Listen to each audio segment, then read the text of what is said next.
Hey gengs, di video ini gue mau nyeritain perjalanan Al Capone nih cuy. Perjalanan dia dari nol, dari anak nakal sampai bisa jadi mafia legend cuy. Yang kalau kemana-mana, tangannya nenteng cerutu, terus di jarinya ada cincin berlian segede gaban. Jadi ceritanya nih, Gabriel sama Teresa Capone, pasangan imigran, nekat cabut dari Sisilia ke New York tahun 1894. Mereka akhirnya tinggal di apartemen 4 kamar di Park Avenue, deket banget sama Brooklyn Navy Yard. Udah gitu, mereka bawa 2 anak laki-laki, yang satu masih bayi, belum bisa ngomong aja udah diajak migrasi lintas benua. Nggak lama setelah nyampe, lahir lagi bocah ketiga. Wah, ini keluarga produktif banget kayaknya. Gabriel sendiri kerjanya jadi tukang cukur, cuma pengen hidup lebih baik di Amerika. Tapi yang dia temuin malah diskriminasi dan cap kriminal dari kota yang benci imigran. Tahun 1899 lahirlah anak keempat keluarga Capone, Alphonse. Iya, ini bocah yang nanti bakal jadi mafia besar. Nah, pas umur 10 tahun, si Al kecil udah nunjukin kelakuan bandel yang levelnya nggak bisa dianggap enteng. Lu bayangin bocah kelas 4 SD tapi mentalnya udah kayak kombatan, cuy. Dan dari kecil dia udah kelihatan punya jiwa pemimpin. Umur 14, dia bikin geng sendiri namanya Navy Street Gang. Katanya sih tujuannya mulia, jagain cewek-cewek Italia biar nggak digangguin tetangga orang Irlandia. Dan ini nih yang pecah, Al dikeluarin dari sekolah gara-gara mukul guru cewek. Iya, bayangin anak SMP mukul guru perempuan di muka. Alasannya ya dia duluan yang mukul. Buset, dah gak tertolong nih anak. Pas umur 19, Al udah jadi abang-abang lokal yang gak cuma jago berantem tapi juga bisa gunain senjata. Iya, pistol sama pisau udah kayak mainan cuy. Badannya gede kayak kulkas 2 pintu dan kalau dia nonjok orang, sekali pukul langsung teler tuh orang. Ngeri banget dah pokoknya. Di masa ini si Al nemu tambatan hati. Tanggal 30 Desember 1918 dia nikahin May Coffin, wanita 2 tahun lebih tua dari dia. Dan plot twistnya 3 minggu sebelum nikah, May udah lahirin anak pertama mereka. Bejir lah. Nah, kehadiran anaknya Al bikin Al kayak dapet tamparan realita. Dia mulai mikir, oke, gue harus hidup lurus nih jadi bapak yang beneran. Demi istri dan anaknya, dia pindahin keluarganya keluar dari lingkungan toksik. Mereka pindah ke Baltimore. Dan Al pun banting setir jadi bookkeeper. Bookkeeper tuh gampangnya orang yang kerjaannya nyatet semua transaksi keuangan. Jadi semacam bendahara kantor. Iya, lu bayangin, si Scarface yang biasanya nonjok orang sekali jatuh sekarang duduk di meja sambil ngitung angka kayak anak magang akuntansi. Kocak banget kan? Kalau dipikir, di titik ini ceritanya bisa aja kelar. Alphonse Capone jadi bapak-bapak biasa hidup santai di Baltimore. Tapi ya, lu kan tahu endingnya nggak seindah itu. Begitu bokapnya Al meninggal mendadak gara-gara serangan jantung, impian hidup lurus ala bapak keluarga langsung buyar. Al sadar, gaji bookkeeper di Baltimore itu nggak cukup buat bayar semua kebutuhan keluarga. Yah, jadi bapak rumah tangga ternyata lebih ribet daripada jadi preman. Sementara itu, geng lama yang dulu sempat Al tinggalin, cabangnya Five Points Gang dari Manhattan lagi ada di persimpangan jalan. 6 bulan sebelumnya, Big Jim Colosimo, salah satu mafia kelas berat di Chicago, ditembak sampai mampus. Bos geng itu, Johnny Torrio, ngeliat celah emas dari kematian Big Jim. Oke, kursi kosong ini punya gue pikirnya. Dan siapa yang dia undang buat jadi tangan kanan? Ya, si Scarface, Al Capone. Pertama dikasih kerjaan jadi kolektor, alias tukang nagih duit hasil pemalakan. Dan gak lama kemudian, dia naik level jadi bouncer sekaligus bartender di Harvard Inn, sebuah bar di Coney Island. Jadi selain bisa ngocok minuman, dia juga bisa ngocok perut orang pakai tinju kalau ada yang bikin ribut. Gokil abis pokoknya. Dan gimana Al bisa dapat julukan Scarface? Jadi ceritanya di suatu malam di Harvard Inn, si Al lagi kerja sambil sok-sokan flirting. Dia nyeletuk ke cewek pengunjung, gue liat-liat montok juga tuh pantat. Bangke banget si Al. Tapi si Al ternyata salah target guys. Soalnya abang dari cewek itu langsung ngamuk. Gak pakai debat, tanpa basa-basi, muka Capone di custom pakai pembuka botol. Bayangin, bukan pisau, tapi alat buat buka botol cuy. Hasilnya, 2 goresan permanen di pipinya. Mulai hari itu, lahirlah nama panggilan legendaris Scarface. Nah, waktu Al di Baltimore, mulai beredar gosip liar yang bikin namanya makin panas. Katanya dia udah ngehabisin 2 orang. Satu, cewek pekerja malam yang katanya nahan setoran buat si Germo. Yang satu lagi malah temennya sendiri, gara-gara utang judi gak dibayar. Masalahnya, gosip ini bikin polisi ngawasi gerak-gerik gengnya. Nggak enak banget kan? Nah, Capone dipanggil ke meeting sama Lucky Luciano, pemain besar di dunia mafia. Di pertemuan itu, Luciano langsung ngegas. Gua kasih tahu ya, lu harus cabut dari kota ini, sekarang juga. Dan jangan ribet packing segala. Luciano lalu ngasih amplop ke Al. Isinya $2.000.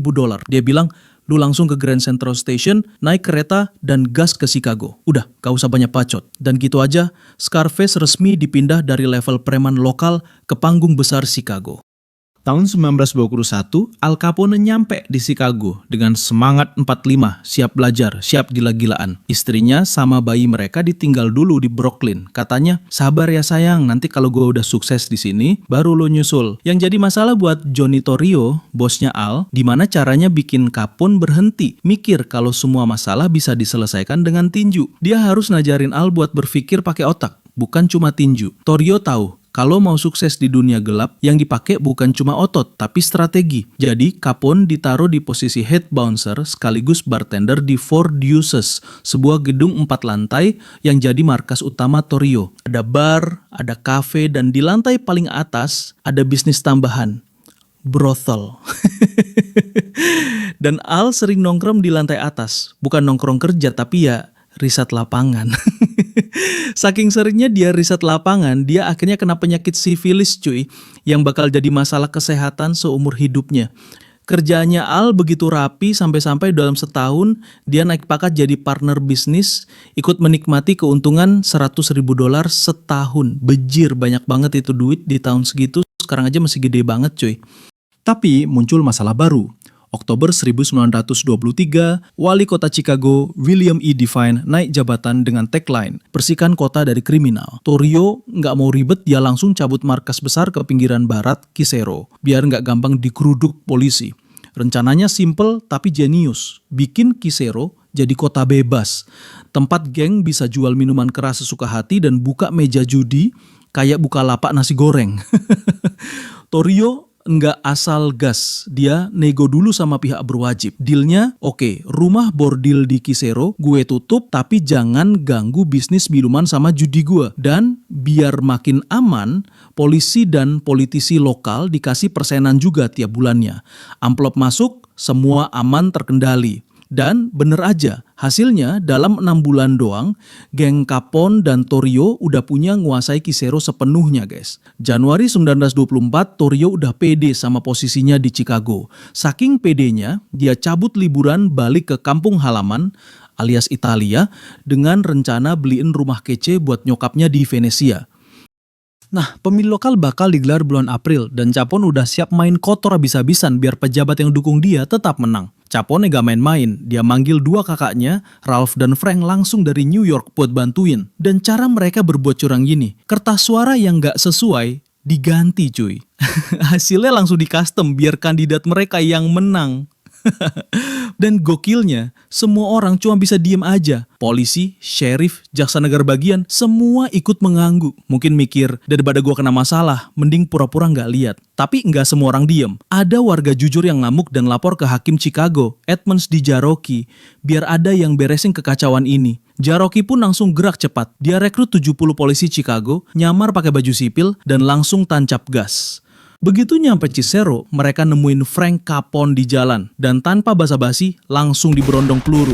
Frank tewas seketika. Brutal banget. Begitu Al dengar kabar kakaknya mati diberondong peluru, akal sehat Al Capone langsung hilang. Mode barbar on. Dia langsung janji, gue bakal balas dendam gak peduli gimana caranya. Torrio berusaha keras nenangin dia. Tapi satu hal yang gak bisa Torrio tahan adalah keinginan Capone buat muncul ke depan panggung. Menurut Al, terlalu lama main di balik layar justru bikin kakaknya tewas. Jadi, dia mulai muncul terang-terangan, nunjukin taringnya ke publik. Puncaknya, malam 8 Mei 1924, partner bisnis prostitusinya, Jack Guzik, digebukin sama preman Irlandia bernama Joe Howard. Gara-gara Jack gak mau kasih pinjaman duit. Capone gak pakai nunggu lama. Dia langsung GPS mode on, cari si Howard di sebuah bar. Begitu ketemu, Capone nanya, lu gebukin Jack? Howard cuma nyeletuk, diem lu cabut lu dari sini. Dan di titik itu, Capone kayak ngomong ke dirinya sendiri, oke, ini udah kelewatan. Dia langsung cabut pistolnya dan dor. Howard ditembak langsung di muka. Dan itu dilakuin di depan puluhan saksi mata. Hukum. Hukum nggak pernah ngejerat Capone nih untuk pembunuhan terang-terangan ini. Media, mereka langsung ngegoreng berita ini. Awalnya namanya salah tulis, keluar di koran sebagai Al Brown. Tapi begitu berita ini meledak ke media lain, namanya dibenerin jadi Alphonse Capone. Dan inilah momen lahirnya persona publik si Scarface. Orang-orang mulai kenal dia bukan sekedar preman, tapi legenda kriminal. Gak sampai setahun kemudian, Januari 1925, Chicago makin panas. Mentor sekaligus bosnya Johnny Torrio kena sikat dari geng saingan, nyawanya nyaris melayang. Beruntung dia selamat, tapi malah dapat kurungan. 9 bulan masuk penjara gara-gara ketahuan ngelola pabrik bir ilegal. Di balik jeruji, Torrio kayak dapat pencerahan. Dia mikir, udah deh gue pensiun aja, Chicago makin gila. Akhirnya, di akhir tahun itu, semua kekuasaan diserahin ke Capone. Torrio lenyap dari panggung mafia, sementara Scarface resmi naik tahta jadi raja kriminal Chicago. Capone dapat warisan kerajaan kriminal yang udah jadi nih. Semuanya jalan dengan rapi, smooth banget, sampai warga Cicero nggak pernah tahu muka dari gangster. Mereka mikir, kota kita aman-aman aja. Padahal yang ngatur kota bukan pejabat, tapi Scarface dan gengnya. Sekarang Capone mulai ngeincar North Side Chicago. Tapi buat maju di wilayah ini, dia harus ngejatuhin geng paling sadis yang pernah ada di kota ini. Geng Jena. Geng Jena ini nggak main sembunyi-sembunyi. Mereka memperlihatkan keberadaan mereka, bahkan punya bodyguard resmi alias polisi yang lindungin mereka. Geng Jena ini awalnya pemain penting buat bisnis Capone. Mereka jadi pemasok utama alkohol ilegal dan Capone bahkan pernah backup mereka pas ribut sama geng lain. Jadi hubungan awalnya tuh masih baik banget. Tapi begitu mereka sukses ngancurin geng O'Banion, para Jena ini malah kepedean. Mereka mikir, sekarang giliran kita take over bisnis Capone. Tapi langkah ini justru jadi awal kejatuhan mereka sendiri. Jena pikir mereka pinter. Jadi mereka nyuruh 2 orang Sicilia buat bunuh Capone. Tapi duo ini sadar, lawan Capone sama aja diri. Jadi daripada jadi korban, mereka malah bocorin rencana Jena ke Capone cuy. Al Capone yang licik langsung bilang, daripada bunuh gua, mending lu sikat aja geng Jena. Deal pun terjadi. Dalam waktu singkat, 3 saudara Jena tewas dan 3 sisanya langsung kabur pulang kampung ke Sicilia. Pensiun dini mereka cuy. Sekarang Capone harus berurusan sama sisa geng O'Banion yang masih ngotot perang. Mereka udah beberapa kali nge-raid markas Capone, bahkan pernah suatu kali nyerbu markas Capone pakai 8 mobil. Strategi yang mereka pakai, nembakin peluru kosong buat mancing orang keluar. Begitu orang-orang keluar, baru deh peluru beneran ditembakin. Dengan harapan Capone tewas di tempat. Hasilnya gagal total guys. Lebih dari 1000 peluru ditembakin, tapi gak ada satupun yang kena target. Anjir tuh akurasi busuk bedah. Capone yakin dalang serangan itu adalah Jaime Weiss, bosnya geng O'Banion. Jadi dia langsung balas dendam. Hitman-nya Capone ngendap di seberang toko bunga Weiss, nunggu dengan sabar. Seminggu kemudian, sampai akhirnya Weiss nongol. Weiss tewas bareng 3 bodyguard-nya. Tapi begitu Weiss lenyap, muncul penggantinya, Bugs Moran. Dan bedanya, si Moran ini punya nyali segede gaban, tapi otaknya nggak dipakai, alias tol orang. Dia terang-terangan ngehina Capone di depan publik. Minuman lo oplosannya, bukan cuma bacot, pasukan Moran juga terus-terusan nyerbu bisnis Capone. Februari 1929, Capone udah muak banget sama Bugs Moran. Jadi dia bilang ke anak buahnya, udah sikat aja, habisin mereka. Geng Capone nyamar jadi polisi, lengkap dengan seragam biar kelihatan resmi. Mereka masuk ke gudang milik Moran, pura-pura mau razia. 7 orang yang ada di sana disuruh berdiri menghadap tembok, kayak mau digeledah. Bukannya diperiksa, malah langsung dibrondong peluru dari senapan mesin. Tapi sayangnya atau untungnya, Moran sendiri gak ada di tempat. Tapi serangan ini cukup buat bikin dia keder dan minggir. Semua lawan Capone di Northside Chicago auto bubar. Abis bersih-bersih di utara, Capone gas pindah ke Southside. Beberapa operasi bersih-bersih dilakukan, lawan-lawannya akhirnya nyerah juga. Mereka datang bawa bendera putih, setuju bagi-bagi bisnis, dan kasih Capone potongan besar dari operasi bisnis mereka. Intinya, Al Capone jadi raja Chicago guys. Maret 1929, Al Capone udah jadi raja nggak terkalahkan di Chicago. Media terlalu banyak menyoroti dia. Pada saat yang sama, bos-bos mafia lain mulai bete cuy. Jadi gini, selama bertahun-tahun, para Godfather ini rutin ngadain rapat tahunan buat bahas urusan bisnis dan masalah bersama. Dan masalah terbesar sekarang, Al Capone sendiri. Karena gara-gara dia terlalu heboh. Terlalu banyak perhatian publik dan polisi yang mulai mengawasi. Bos-bos lain ngerasa, ini orang kalau dibiarkan, kita semua kena getahnya. Capone harus direm. Komisi Mafia mutusin buat naruh Joseph Aleo, musuh lamanya Capone di Chicago, biar bisa ngontrol Scarface. Plus, Capone harus rela kasih sebagian bisnis judinya ke komisi. Capone jelas ngamuk di dalam hati. Lah, ini kota gue, kok malah gue yang diatur? Tapi dia juga cukup pinter buat tahu kalau ngelawan komisi sama aja nulis surat kematian sendiri. Akhirnya dia nurut, milih low profile dulu. Dan cara paling aman buat low profile ala Capone? Ya, masuk penjara dengan sengaja. Kurang dari 16 jam setelah rapat komisi, Capone langsung sengaja ditangkap karena ketahuan bawa senjata tersembunyi. Sebelum masuk bui, dia sempat nitip cincin berlian $50.000 ke pengacaranya buat dikasih ke kakaknya, Ralph, yang bakal jadi bos sementara.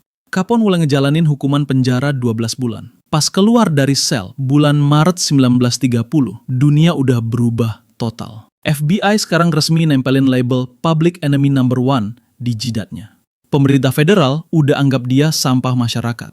Dan mereka siap ngelakuin apa aja buat ngegembosin Al Capone ini biar nggak bisa comeback. Semua orang tahu, dia melanggar peraturan dengan jualan minuman keras. Tapi bukti, nol besar. Bersih nggak ada buktinya. Bahkan Elliot Ness yang katanya kebal suap, nggak bisa nyentuh Capone. Akhirnya FBI mikir keras. Kalau kita nggak bisa nangkep dia karena miras, ya kita sikat dari sisi pajak aja. Awalnya Capone masih pede cuy. Tiap muncul di publik biasanya disorakin kayak artis. Tapi begitu pemerintah mulai ngegas dengan tuduhan penggelapan pajak, kerumunan yang dulu teriak kagum, sekarang malah ngehujat dia rame-rame. Yang lebih parah, cara Capone buat ngatur hasil pengadilan alias trik sogokan udah nggak mempan lagi. Dia sempat nyogok beberapa hakim, tapi di hari persidangan, hakim langsung ganti semua dengan yang baru. Sejak saat itu, para hakim dikarantina ketat, nggak bisa disentuh, apalagi disogok. Hasilnya, hakim nyatakan dia bersalah atas 3 tuduhan penggelapan pajak. Pada 24 Oktober 1931, Capone dijatuhi 11 tahun penjara. Hukuman terberat sepanjang sejarah, cuma gara-gara pajak. Ironis banget, gangster paling brutal di Amerika justru tumbang gara-gara SPT pajak cuy. Capone sempat mikir kalau geng-geng lamanya bakal bantu buat nolong dia. Tapi kenyataannya, semua pada ngejauh. Mungkin juga karena otaknya Capone udah mulai rusak, gara-gara sifilis yang makin parah, dia nggak sadar kalau dunia kriminal udah buang dia jauh-jauh. Capone akhirnya habisin sebagian besar masa hukumannya di penjara Atlanta. Tapi 3 tahun terakhir dia dipindahin ke Alcatraz. Ya, pulau penjara paling legendaris, tempat orang nggak bisa kabur. Sayangnya penyakitnya makin gila. Sifilisnya bikin kemampuan mentalnya ambruk. Dokter bilang, pas Capone meninggal 25 Januari 1947, otaknya udah kayak anak 12 tahun. Jadi bayangin, gangster paling ditakutin di Amerika, di akhir hidupnya mentalnya kayak bocah yang baru akil balik. Ya udah, tamatlah kisah Scarface. Nah, gimana menurut kalian soal cerita ini? Seru nggak kisah dari si Al Capone ini, gangster sekelas Al Capone, bisa jatuh cuma gara-gara pajak? Kalau lu suka videonya, klik subscribe atau share ke temen lu. Thank you so much for watching and see you on the next video guys.